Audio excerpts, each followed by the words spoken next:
সজনে ফুলের বড়া তো তোমরা প্রায় সকলেই খেয়েছো, কিন্তু সজনে ফুলের তরকারি তোমরা কে কে খেয়েছো আমাকে কিন্তু জানিও। বাড়ির গাছটাতে এবার খুব একটা বেশি সজনে ফুল হয়নি, কিন্তু যা হয়েছিল তার মধ্যে থেকে কিছুটা রেখে দিয়েছিলাম আমরা ডাঁটা হওয়ার জন্য, আর বাকি কিছুটা পেরে নিয়েছি সজনে ফুলের এই তরকারিটা খাবো বলে। এজন্য প্রথমেই মামনি অল্প নুন আর হলুদ দিয়ে সজনে ফুলটাকে অল্প একটু ভাপিয়ে নিয়েছিল, আর তারপর কড়াইতে তেল গরম করে অল্প কয়েকটা বেগুনের টুকরো ভেজে তুলে রেখেছিল।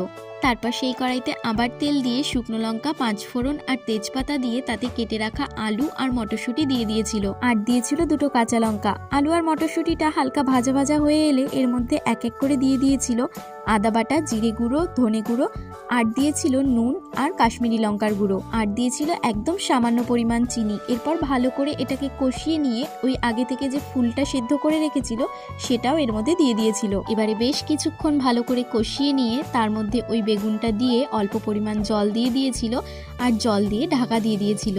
এরপর জলটা টেনে এলে এর মধ্যে অল্প করে ঘি ছড়িয়ে দিয়ে নামিয়ে নিয়েছিল। ব্যাস, এতেই রেডি হয়ে গেছিল আমাদের সজনে ফুলের এই তরকারিটা। সজনে ফুল তো এখন বাজারে একেবারেই সহজলভ্য, তো তোমরাও একবার কিন্তু বাড়িতে এটা ট্রাই করে দেখতে পারো। আজকের মতো ভিডিওটা তাহলে এখানেই শেষ করছি, দেখা হবে নতুন একটি ভিডিওতে।